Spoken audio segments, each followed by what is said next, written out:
सन 1965 रोज भारत के जवान शहीद हो रहे थे। वेस्टर्न आर्मी कमांड हेडक्वार्टर परेशान था। उन्होंने कहा, क्या हम कुछ भी नहीं कर सकते? सब चुप थे, लेकिन एक ऑफिसर चुप नहीं रहे, मेजर मेघ सिंह। लेफ्टिनेंट जनरल कटोच ने दिलेर मेघ सिंह को तरक्की देकर मेजर से लेफ्टिनेंट कर्नल बनाया और वीर चक्र प्रदान किया।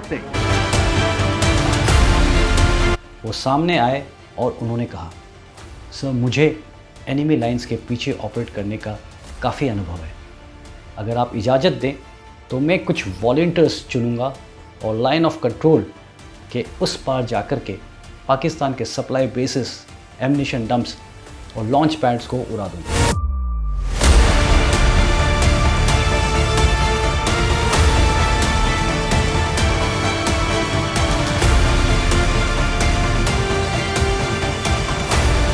वो पाकिस्तान को मैसेज देना चाहते थे कि इंडिया में धर्म नहीं, देश पहले है।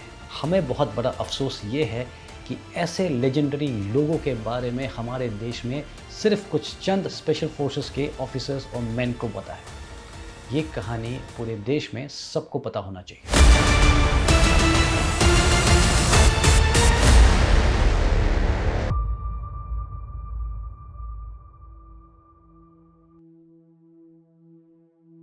सन 1965 भारत पाकिस्तान के बीच जंग का माहौल बन चुका था। पाकिस्तान की तरफ से बड़े पैमाने में इन्फिल्ट्रेटर्स जम्मू एंड कश्मीर में भेजे जा रहे थे। ये लोग कॉन्वॉयज पे हमला कर रहे थे, छोटी मिलिट्री पोस्ट को तोड़ रहे थे और सप्लाई लाइंस को काट रहे थे। रोज भारत के जवान शहीद हो रहे थे। वेस्टर्न आर्मी कमांड हेडक्वार्टर परेशान था। Army commander lieutenant general Harbakhsh Singh, जो एक वीर चक्र अवॉर्डी थे, उन्होंने एक मीटिंग बुलाई थी और वो गहरी सोच में थे। उन्होंने कहा, क्या हम कुछ भी नहीं कर सकते? सब चुप थे, लेकिन एक ऑफिसर चुप नहीं रहे, मेजर मेघ सिंह। वो सामने आए और उन्होंने कहा, सर मुझे एनिमी लाइंस के पीछे ऑपरेट करने का काफ़ी अनुभव है। अगर आप इजाज़त दें तो मैं कुछ वॉलंटियर्स चुनूंगा और लाइन ऑफ कंट्रोल के उस पार जाकर के पाकिस्तान के सप्लाई बेसिस, एम्यूनिशन डंप्स और लॉन्च पैड्स को उड़ा दूंगा। अगर उनका लॉजिस्टिक्स टूट गया तो वो घुसपैठी खुद बेकार हो जाएंगे। ये काफ़ी रिस्की था, लेकिन लेफ्टिनेंट जनरल हरबख्श सिंह को ये बात पसंद आई। वो भी बहुत हिम्मत वाले थे। उन्होंने तुरंत मेघ सिंह को बोला, अगर ये मिशन सफल होता है तो तुम्हारे कंधों पर लेफ्टिनेंट कर्नल की रैंक मैं खुद लगाऊंगा। और यहीं से शुरुआत होती है इंडियन स्पेशल फोर्सेस की कहानी की। इससे पहले वन पैरा और बाकी पैरा यूनिट्स जरूर थे, बट वो एयरबोर्न यूनिट्स थे और बाद में स्पेशल फोर्सेस में कन्वर्ट हुए। और इस नए युग का जन्म होता है एक आदमी की विजन, उनकी हिम्मत और डेयरिंग लीडरशिप से, मेजर मेघ सिंह, जिनको father of Indian special forces कहा जाता है। उनकी कमांड में एक छोटी और डेडली टीम बनाई गई थी, इंडिया की पहली स्पेशल फोर्सेस यूनिट, और जिसका नाम पड़ा मेघदूत फोर्स, जिसका हर सिपाही खुद में एक मिशन था। लेफ्टिनेंट कर्नल मेघ सिंह का जीवन एक साधारण कहानी नहीं थी। उनका जन्म 1 मार्च 1924 को जोधपुर के प्रिंसली स्टेट में हुआ। लेफ्टिनेंट कर्नल मेघ सिंह एक राठौर राजपूत थे जो राजस्थान के रहने वाले थे। उनका कमिश्निंग हुआ था जोधपुर स्टेट फोर्सेस में, एक ऐसी प्रिंसली स्टेट आर्मी जो ब्रिटिश क्राउन के अंदर काम करती थी। दूसरे विश्व युद्ध वर्ल्ड वार 2 के दौरान महाराजा ऑफ जोधपुर ने अपनी आर्मी की सर्विसेज ब्रिटिश मोनार्क को ऑफर की थी। इसके चलते मेघ सिंह की यूनिट को ब्रिटिश आर्मी की 8th आर्मी ग्रुप में इंक्लूड किया गया। उनकी पोस्टिंग हुई थी इटालियन कैंपेन में, जहां एलाइड फोर्सेस ने नाजी जर्मनी और फैसिस्ट इटली के खिलाफ मिलिट्री ऑपरेशंस किए। वर्ल्ड वार 2 के इन ऑपरेशंस ने उन्हें बिहाइंड द एनिमी लाइंस के ऑपरेशंस का काफ़ी अच्छा खासा एक्सपीरियंस दिया। सो अब बात करते हैं मेघदूत फोर्स के जन्म का। मेघ सिंह को उधमपुर भेजा गया। वहाँ GOC 15 core lieutenant general KS Katoch ने उन्हें पूरी छूट दी कि वो किसी भी यूनिट से जवान चुने, किसी भी एरिया में काम करें। 27 अगस्त 1965 को पूंछ सेक्टर के हेडक्वार्टर 93 इन्फेंट्री ब्रिगेड में बेस बनाया गया। ब्रिगेडियर जोड़ा सिंह और 3 राजपूत के कमांडिंग ऑफिसर्स ने पूरी मदद की। फोर्स में शामिल थे सेकेंड लेफ्टिनेंट मोहिंदर सिंह, नायब सूबेदार हमीद खान, 3 राजरिफ के 30 कायम खानी मुस्लिम्स, सेकेंड लेफ्टिनेंट एन के मुखर्जी, 3 राजपूत से नायब सूबेदार दिलजान। और ये सिलेक्शन बहुत डेलिबरेटली मेक सिंह ने किया था। वो पाकिस्तान को मैसेज देना चाहते थे कि इंडिया में धर्म नहीं, देश पहले है। और इसके बाद होती है इंडियन आर्मी की पहली सर्जिकल स्ट्राइक, जी बांदी गोपालपुर ऑपरेशन, सितंबर 1965। 30 अगस्त 1965 को मेक सिंह और उनकी मेघदूत फोर्स को दवेंदी बांदी गोपालपुर के रोड कम्युनिकेशन को डिसरप्ट करने का ऑर्डर मिलता है। 1 सितंबर 1965 की रात के समय 17 जवानों की एक छोटी सी टीम, 3 ऑफिसर्स, 1 जेसी और 13 जवान मेक सिंह के नेतृत्व में लाइन ऑफ कंट्रोल पार कर चुके होते हैं।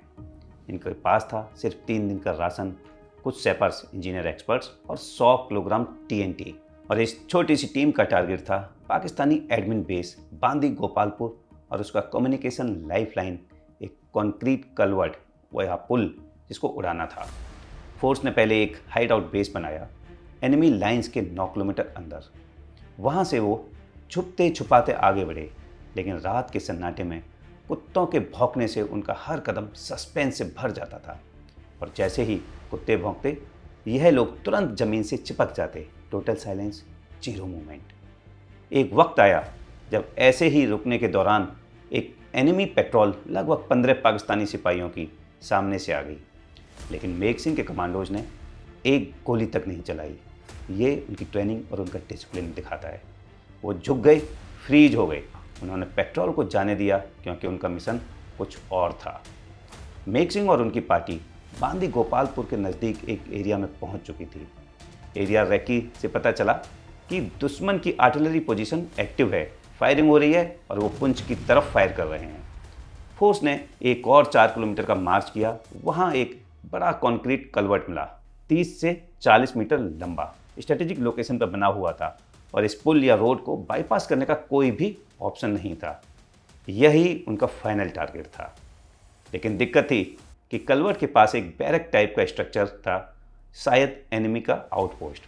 अगर कलवर्ट उड़ाना था तो पहले यह चेक करना जरूरी था कि बैरक में कहीं कोई पाकिस्तानी सिपाही तो नहीं है। सेकंड लेफ्टिनेंट मुखर्जी की पार्टी को टास्क दिया गया कि वो क्रॉल करते हुए बिना आवाज़ के जाएं और यह चेक करें। यह सब लोग ज़मीन से चिपक के 100 मीटर क्रॉल करके पहुँचे और उन्होंने रिपोर्ट दिया, सर स्ट्रक्चर खाली है। तब मेक सिंह ने रोड ब्लॉक सेटअप करने का ऑर्डर दिया।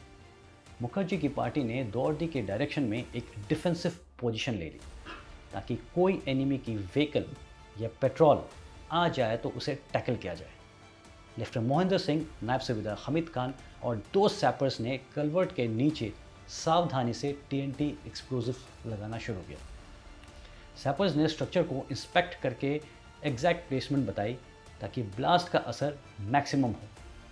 ये कलवर्ट कंक्रीट का बना हुआ था, इसीलिए हर चार्ज का सही जगह होना बहुत ज़रूरी था। एक्सप्लोजिव फिट करने के बाद सब लोग सेफ्टी के लिए थोड़ी दूर हो गए। फायरिंग मैकेनिज्म सिंपल था। एक सेफ्टी फ्यूज लगाया गया जो मैनुअली इग्नाइट किया जाता है। जब सब क्लियर हो गया तो फ्यूज़ को आग लगाई गई।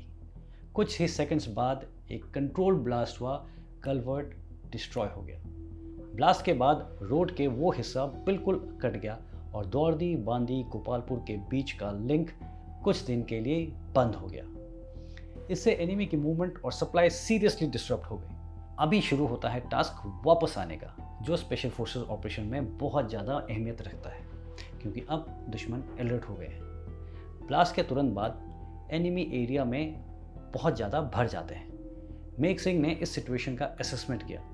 नाला या घने जंगल से वापस आने में वक्त ज़्यादा लगता और वो रूट अब तक जाहिर भी हो चुका था।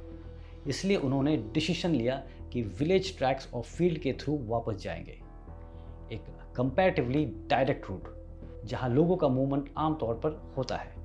ये रूट उन्होंने इस एजम्पशन पर लिया कि लोकल विलेजर्स उन्हें पाकिस्तानी आर्मी समझेंगे क्योंकि इतना डीप एरिया में किसी को इंडियन होने का डाउट नहीं होता। ये अप्रोच उनके फेवर में गया। रास्ते में किसी भी पाकिस्तानी पेट्रोल के डायरेक्ट कांटेक्ट में आए बिना मेक सिंह और उनका ग्रुप अपने हाइड आउट लोकेशन तक सेफली लौट आए। वहां से सुबह तक वो LOC के इस पार अपने टेरिटरी में वापस पहुंच गए। इस मिशन में कोई कैजुअलिटी नहीं हुई, कल्वर्ट डिस्ट्रॉय हुआ, रोड ब्लॉक हो गया, ऑब्जेक्टिव सफलता से कंप्लीट हुआ। कल्वर्ट ऑपरेशन के बाद मेघदूत फोर्स की पहली एंट्री बहुत ही सक्सेसफुल रही। पूरे ब्रिगेड सेक्टर में मोराल हाई हो चुका था। अब अगली प्लानिंग शुरू हुई। ब्रिगेडियर जोरा सिंह ने प्लान दिया कि राजा पोस्ट और चांद टेकरी पोस्ट पर डायरेक्ट असॉल्ट किया जाएगा। ये दोनों की पाकिस्तानी पोजीशंस थे जो पाकिस्तान के लिए बहुत ही इंपॉर्टेंट थे और हेविली डिफेंडेड भी थे। अटैक 2 सिख और 3 डोगरा बटालियन के थ्रू होना था, लेकिन सपोर्ट के लिए मेघदूत फोर्स को एक और असाइनमेंट दिया गया, नेजापीर पोस्ट को टारगेट करना, जो थोड़ा डेप्थ में था। ये एक डाइवर्जनरी स्ट्राइक थी ताकि एनिमी का ध्यान राजा और चांद टेकरी से हटकर नेजापीर की तरफ जाए। 4 सितंबर 1965 को मेघ सिंह ने अपनी टीम के साथ ऑपरेशन के एरिया का ग्राउंड रेकी किया। एनिमी की पोस्ट क्लियरली दिखती थी, लेकिन चैलेंज ये था कि नेजापीर अप्रोच रूट एमएमजी और आर्टिलरी फायर के अंदर था। पूरा एरिया खुला हुआ था, इसीलिए नाइट मूवमेंट प्लान की गई ताकि दुश्मन को दिखाई ना दे और एंट्री या इन्फिल्ट्रेशन आसानी से हो सके। और इस रेड में मेघ सिंह के साथ थे second lieutenant NK. Mukherjee, lieutenant Mohinder Singh, सूबेदार हामिद खान, 3 राजपुताना राइफल की एक प्लाटून सेकंड लेफ्टिनेंट बेदी के अंदर, जिसमें सारे मुस्लिम्स थे, सूबेदार दिलजान। सबने रात के अंधेरे में अप्रोच करना शुरू किया। रूट में पहले मक्की की खेती आई, जो छुपाव के लिए तो अच्छी है, लेकिन कमांड एंड कंट्रोल थोड़ा सा दिक्कत देती है। रिकॉग्निजेबल साइंस, सफ़ेद कपड़े की पट्टी और सफ़ेद रुमाल का यूज किया गया ताकि रात के अंधेरे में अपने लोग पहचाने जा सकें। मूनलाइट के आने के बाद मार्च का पेस ठीक हुआ और उसमें थोड़ी सी स्पीड आई। 6 सितंबर 1965 सुबह 3 बजे जब फोर्स सिर्फ 2 किलोमीटर दूर थी नेजापीर से, तभी सामने राजा और चांद टेकरी पोस्ट ने एमएमजी और मोटर फायर शुरू कर दिया। यही टाइम था जब 2 सिख और 3 डोगरा ने अपना असॉल्ट लॉन्च किया था। मेघदूत फोर्स ने फायरिंग का कवर यूज करके अप्रोच कंप्लीट किया और 500 मीटर ईस्ट ऑफ नेजापीर के एरिया में रुक गए। वहीं से मुखर्जी, मोहिंदर और हमीद खान ने स्मॉल पेट्रोल्स भेजे रेकी के लिए। रिपोर्ट आई पोस्ट में लगभग 35 पाकिस्तानी ट्रुप्स हैं। माइनफील्ड या वायर ऑब्स्टिकल्स नहीं मिले। उन्होंने फट से प्लान बनाया। मोहिंदर अपनी कॉलम के साथ ईस्ट साइड से एलएमजी फायर सपोर्ट देंगे। मुखर्जी एक सेक्शन के साथ पोस्ट के पीछे जाके एस्केप रूट्स को ब्लॉक करेंगे। मेघ सिंह लेफ्टिनेंट बेदी के साथ साउथ पे डायरेक्ट असॉल्ट करेंगे। 5:30 आवर्स 6 सितंबर सभी अपने पोजीशन पे लग गए। मोहिंदर ने फायरिंग शुरू की। साथ ही मेघ सिंह और बेदी की टीम ने सदर्न फ्लैंक से एडवांस किया। दुश्मन ने जवाबी कार्रवाई फायर से की, लेकिन पोजीशन वीक थी, कमजोर। कुछ देर तक हैंड टू हैंड कॉम्बैट भी हुआ, गुत्थम गुत्था की लड़ाई। फिर पाकिस्तानी सोल्जर्स पोस्ट छोड़कर भाग गए। 2 मर गए, 2 पकड़े गए। मुखर्जी की ब्लॉकिंग पार्टी ने रिट्रीट करते हुए लोगों पर फायर किया। 20-25 इंजरी एस्टिमेट की गई। इस प्रकार नेजापीर पोस्ट कैप्चर हो गया। जब मेघदूत फोर्स नेजापीर में थी, तभी राजा और चांद टेकरी पोस्ट के बैटल अभी भी चल रहा था।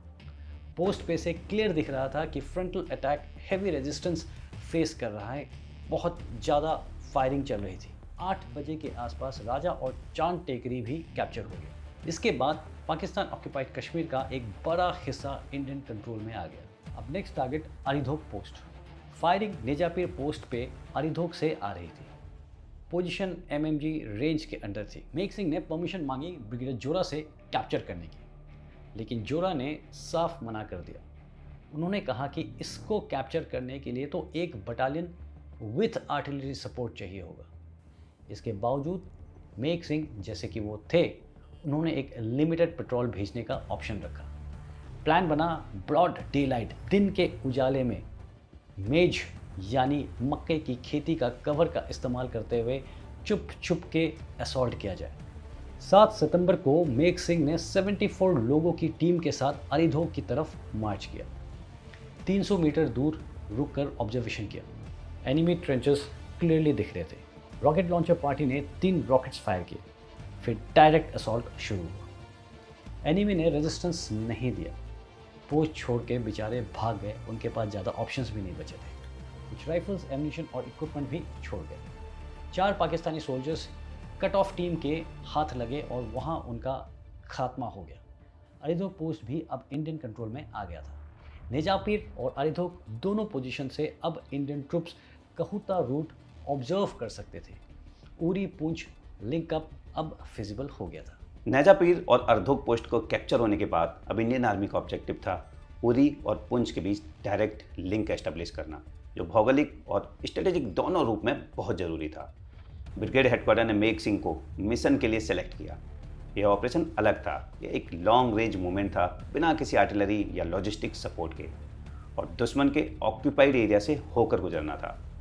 9 सितंबर सुबह 10 बजे पर मेघ सिंह को ऑफिशियल ऑर्डर्स मिले और वहीं से उन्होंने प्रिपरेशन शुरू करी। लेकिन इसके कुछ लिमिटेशंस भी थे और टाइम कम था।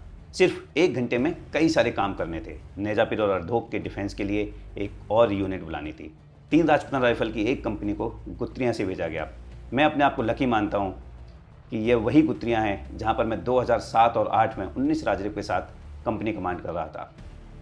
तो जब वह कंपनी पहुंची तब तक 10:45 ऑलरेडी हो चुके थे। कम्युनिकेशन का इशू था। 93 ब्रिगेड जो पुंछ की तरफ थी और 68 ब्रिगेड जो उरी की साइड थी, उनके बीच कांटेक्ट नहीं हो पा रहा था। सिग्नल एस्टेब्लिश नहीं हो पाया। लॉजिस्टिक्स का भी शॉर्टेज था। सोल्जर्स बिना खाए ही निकल चुके थे और पैक्ड फूड या रीसप्लाई का चांस भी नहीं था। इस वजह से मेघ सिंह ने डिसीजन लिया कि जो 45 सिपाही तुरंत अवेलेबल हैं उनको लेके मूव किया जाए। अरिधोक के लोगों को वापस लाना फीजिबल नहीं था इस टाइमिंग में। दैट इज 1100 आवर्स को मूवमेंट शुरू हुआ। 2.5 घंटे के बाद मेघ सिंह की कॉलम साउथ ऑफ कहुता से दक्षिण की तरफ पहुंच गई। वहां उन्हें 3 डोगरा की एक कंपनी मिली जो कहुता ब्रिगेड के पास रुकी हुई थी। मिसअंडरस्टैंडिंग के कारण डोगराज ने मेघदूत फोर्स को एनिमी समझा और फायरिंग शुरू कर दी। ये फायरिंग कुछ देर चली, लेकिन रिकॉग्निशन सिग्नल्स दिखाने के बाद कंफ्यूजन क्लियर हुआ। कोई कैजुअलिटी लकीली हुई नहीं, लेकिन सिचुएशन थोड़ा टेंस हो गया था। डोगरा कंपनी के कंपनी कमांडर ने बताया कि उन्हें कहुता ब्रिगेड सिक्योर करने का टास्क मिला था और उन्हें ये ब्रीफ किया गया था कि मेघ सिंह पहले ही कहुता एक्सप्लोर करके आए हुए हैं। मेघ सिंह ने क्लैरिफाई किया कि उनकी 8 सितंबर की रेकी में ब्रिज अबैंडन था, वहाँ कोई नहीं था, लेकिन एनिमी फिर से वापस आ गया होगा, जो अब एक्चुअली में भी हो रहा था। मेघ सिंह ने डिसीजन लिया कि ब्रिज को अवॉइड करके 500-600 मीटर ईस्ट से कहुता नाला क्रॉस किया जाएगा। लेफ्टिनेंट मोहिंदर सिंह की कॉलम सबसे पहले क्रॉस हुई, लेकिन जैसे ही दूसरी कॉलम नाला बेड या नाले के नीचे थी, एनिमी ने 2 MMG और 2 LMG से फायर शुरू कर दिया। कॉलम एक्सपोज हो गया था, लेकिन रेंज ज़्यादा होने के कारण एक्यूरेसी कम थी। ट्रुप्स पैनिक में थे। मेघ सिंह ने खुद उनके पास जाकर उन्हें कंट्रोल किया और सब लोग एक सेफ एरिया में शिफ्ट हो गए। कोई कैजुअलिटी लकीली नहीं हुई। मेघ सिंह ने ऑब्जर्व किया कि ब्रिज के नॉर्थ से एनिमी का फायर आ रहा है। उन्होंने 300 मीटर ईस्ट में एक और स्पर आइडेंटिफाई किया जो कहुता नाला और ब्रिज दोनों को डोमिनेट करता है। ये टैक्टिकल पोजीशन थी। वो स्पर कैप्चर करने का डिसीजन तुरंत लिया गया। जब कॉलम आधे रास्ते पहुंची, एनिमी ने 6 मशीन गन से एक्यूरेट फायर शुरू किया। पूरा कॉलम पिन डाउन हो गया। मेघ सिंह ने लेफ्टिनेंट NK मुखर्जी और स्नाइपर नायक विजय राज सिंह को आगे भेजा। उन्होंने स्नाइपर का फायर से एनिमी की फायरिंग को डिसरप्ट की। 8 पाकिस्तानी सोल्जर्स मारे गए, 20-25 इंजर्ड।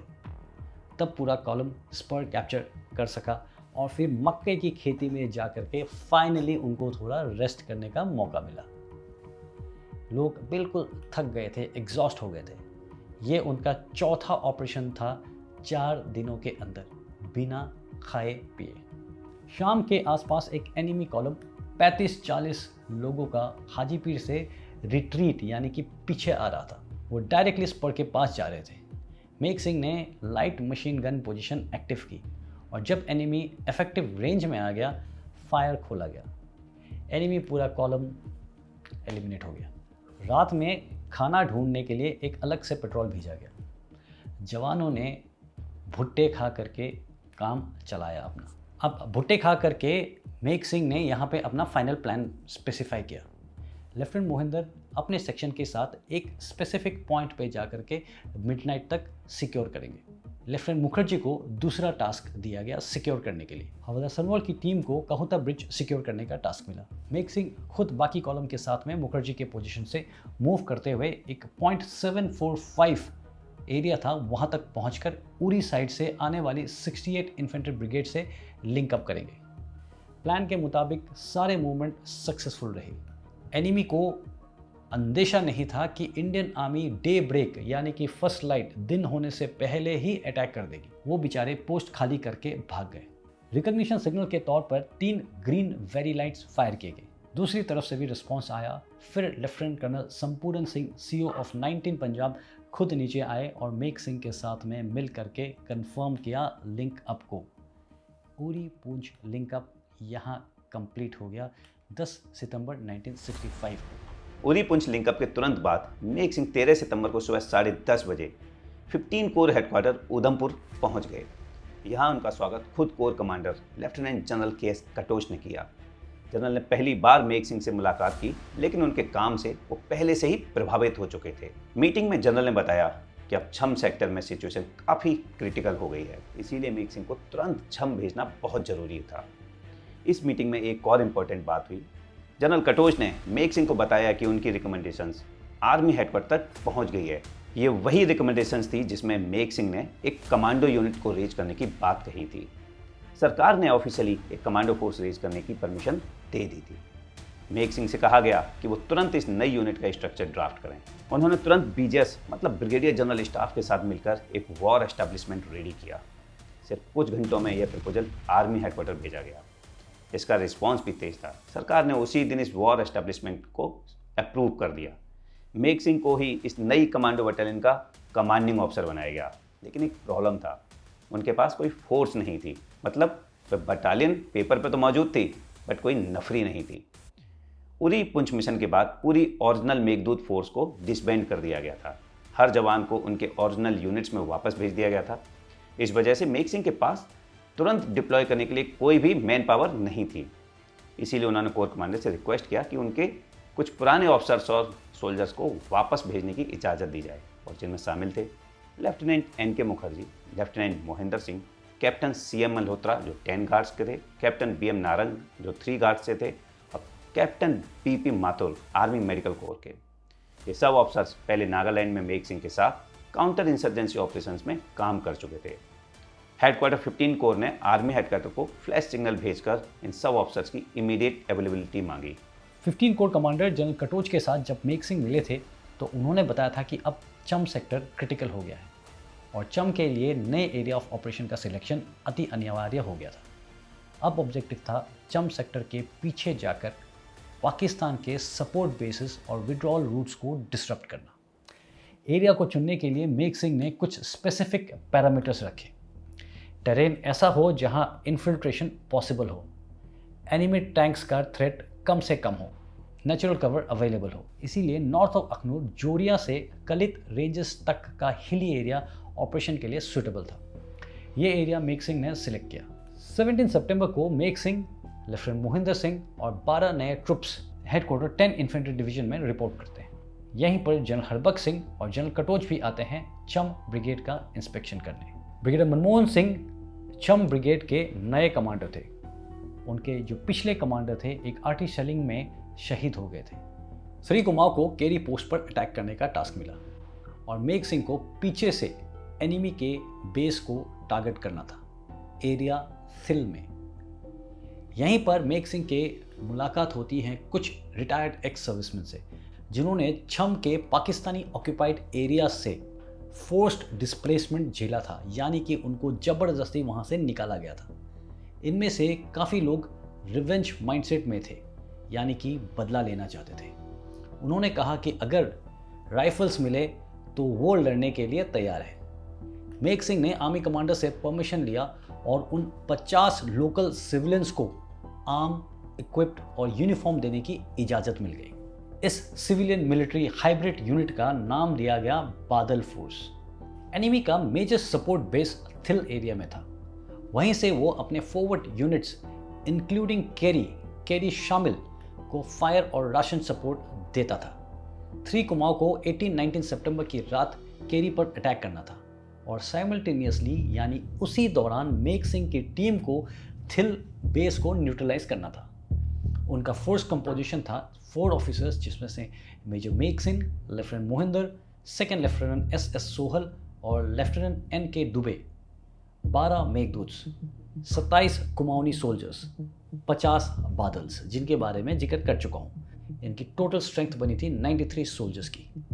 ऑपरेशन प्लान यह था कि 3 बजे दोपहर में फोर्स 3 कुमाऊं हेडक्वार्टर से मूव करेगी और जजीरा पोस्ट तक रात होने से पहले पहले पहुंच जाएगी। वहां टेरेन ऑब्जर्वेशन और नाइट रेस्ट करेगी। मिडनाइट के आसपास जजीरा छोड़कर एरिया तालाब के पास फर्म बेस एस्टैब्लिश किया जाएगा। यह थिल के 400 मीटर नॉर्थ ईस्ट में था। वहां से रेकी और फाइनल रेड लगभग 4:30 से पहले पहले 19 सितंबर को होनी थी। फोर्स को 3 दिन के लिए सेल्फ सस्टेन रखा गया था। 18 सितंबर 8:30 बजे रात में ओरिजिनल प्लान था कि मेघ सिंह की फोर्स मिडनाइट के बाद जजीरा पोस्ट से मूव करे, लेकिन ग्राउंड से इनपुट मिले मूनराइज होने के बाद विजिबिलिटी ज़्यादा हो जाएगी। इससे दुश्मन के जो संतरी हैं वो इन्फिल्ट्रेशन को डिटेक्ट कर सकते हैं। साथ ही 4:30 बजे तक सुबह रेड कंप्लीट करना भी जरूरी था, क्योंकि कैरी अटैक भी सेम टाइम पे होना था। इसीलिए मेघ सिंह ने टाइमिंग एडवांस कर दी। एंटायर कॉलम 20-30 आवर्स पर जजीरा छोड़ती है। नाइट मूवमेंट के लिए वेदर आइडियल था। अंदर क्लाउड्स, कोई मूनलाइट नहीं और हाई ह्यूमिडिटी। जैसे ही पूरा फोर्स मूवमेंट में आया, बादल फोर्स के वॉलंटियर्स का फिजिकल एंड्योरेंस टेस्ट हुआ। वो सिविलियन थे, हैवी लोड कैरी कर रहे थे, एक्सप्लोसिव, ग्रेनेड, राशन। उनकी रात में मूवमेंट की ट्रेनिंग नहीं थी। 2 घंटे के बाद फोर्स स्लो हो गई। मेघ सिंह ने एक क्रिटिकल डिसीजन लिया। 25 बादल को यहीं रोकना होगा, बाकी 68 लोग आगे चलेंगे। जब थिल कैप्चर हो जाए तब तुम्हारे लिए रास्ता क्लियर रहेगा ज्वाइन करने के लिए। यह टैक्टिकल ट्रेड ऑफ था। अगर एंटायर कॉलम साथ रखा जाता तो रेड की टाइमिंग कॉम्प्रोमाइज हो जाती। इसीलिए 68 लोगों का असॉल्ट ग्रुप आगे बढ़ता है। ये जो मेघ सिंह का वहाँ पे डिसीजन था 25 लोगों को छोड़ने का, ये एक बहुत अहम डिसीजन था और ये उनकी लीडरशिप क्वालिटीज़ को दर्शाता है, क्योंकि आपको फट से पर ऑफ द मोमेंट पर डिसाइड करना होता है। And that is why this operation was successful. Infiltration शुरू होती है 4 बजे सुबह 19 सितंबर को। कॉलम एरिया पॉन्ड के नॉर्थ ईस्ट पहुँचती है। यहीं उनका फॉर्म बेस बनाया गया, थिल बेस से 400 से 500 मीटर दूर। अब तक किसी एनिमी से कांटेक्ट या ट्रेस नहीं मिला था। इस पॉइंट पर मेघ सिंह ने मैनुअली मोटर फ्लैशेस का ऑब्जर्वेशन किया। उन्होंने खुद पाकिस्तान के हेवी मोटर बैटरीज के ब्लास्ट देखा और इससे बेस एरिया का कंफर्मेशन हो गया। लेकिन ये भी ऑब्वियस हो गया कि इस एनिमी बेस पूरे तरीके से रेडी था। दिन के निकलने में अभी 30-40 मिनट बचे हुए थे। डिले हुआ तो सरप्राइज़ ख़त्म। अगर आप एक जगह बैठे रहे तो सरप्राइज़ ख़त्म हो जाता। तब डिसीजन लिया एडवांसिंग इनटू द अननोन। इस बार मेघ सिंह ने रेकी पेट्रोल नहीं भेजी। इस डिसीजन के पीछे एक रीज़न था, टाइम कम था। अगर पेट्रोल स्पॉट हो जाए तो पूरा का पूरा रेड कॉम्प्रोमाइज़ हो जाता। इसलिए मेघ सिंह खुद लेफ्टिनेंट दुबे के साथ लीड कॉलम में गए। मूवमेंट साइलेंस में हो रही थी और फ्रंट कॉलम स्लो पेस में आगे बढ़ रही थी। फिर एक अनएक्सपेक्टेड मोमेंट आया।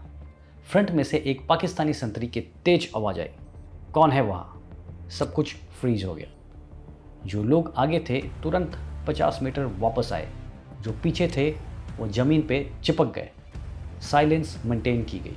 पाकिस्तानी पोस्ट ने वार्निंग फायर नहीं दी, क्योंकि उन्हें भी क्लैरिटी नहीं था कि सामने कौन है। उनको बस कुछ शैडोवी मूवमेंट दिखाई दिए थे।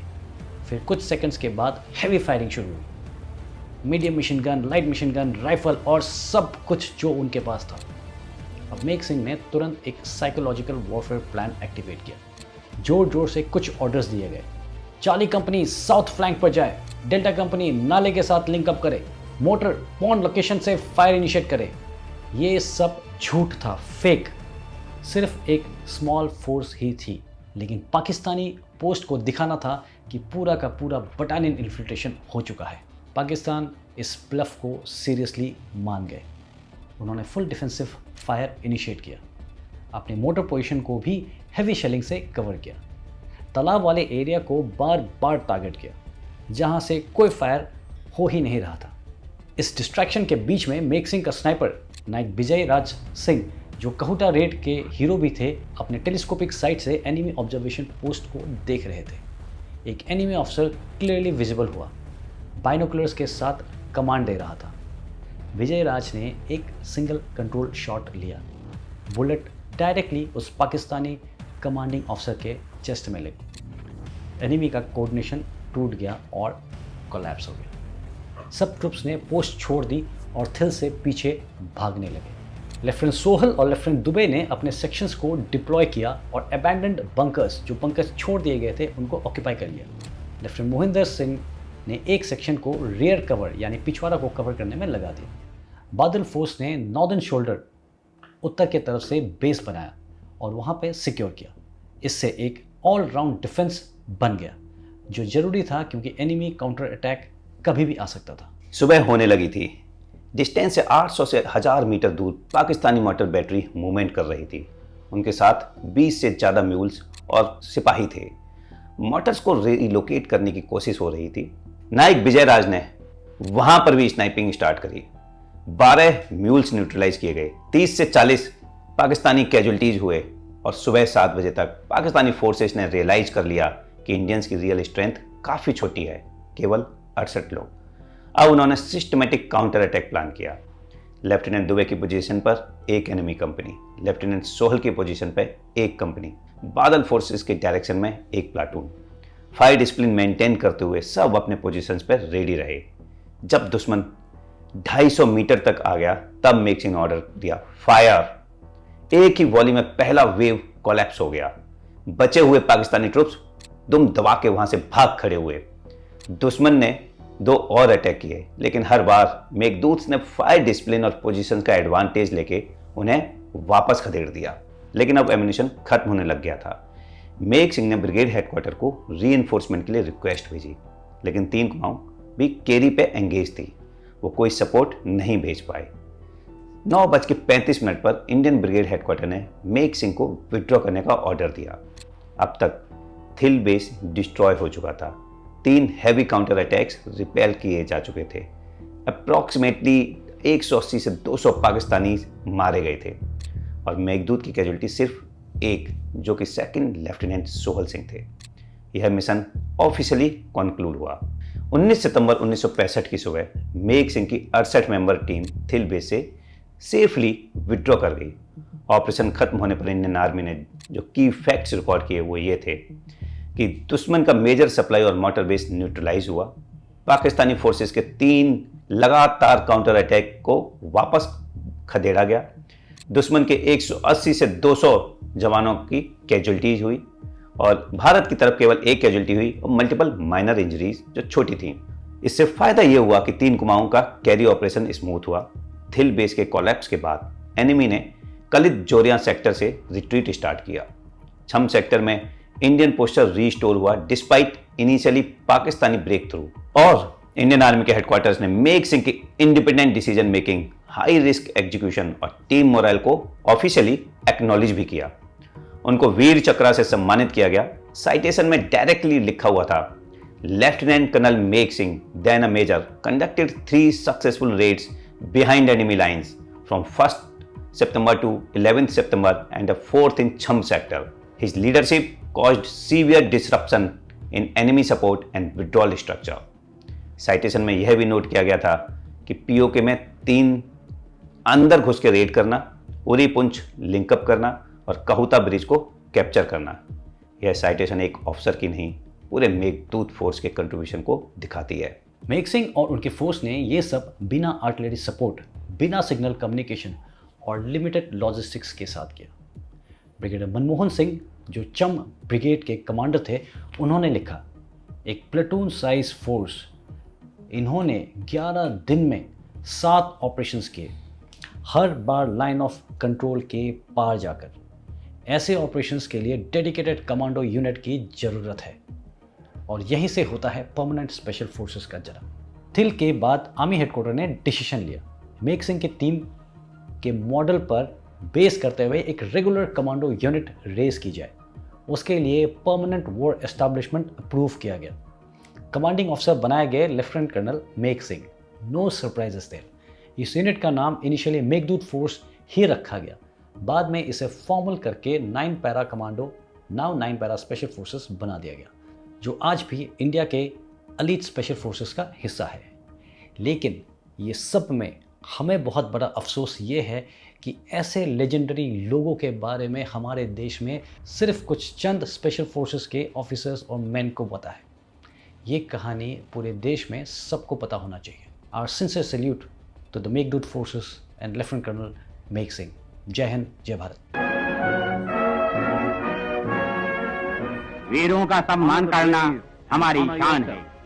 इस ऑफिसर वार्ड में हैं वीर लेफ्टिनेंट कर्नल मेघ सिंह, जिन्होंने छंब इलाके में मुट्ठी भर जवानों के साथ 2 बार गजब की बहादुरी दिखाई।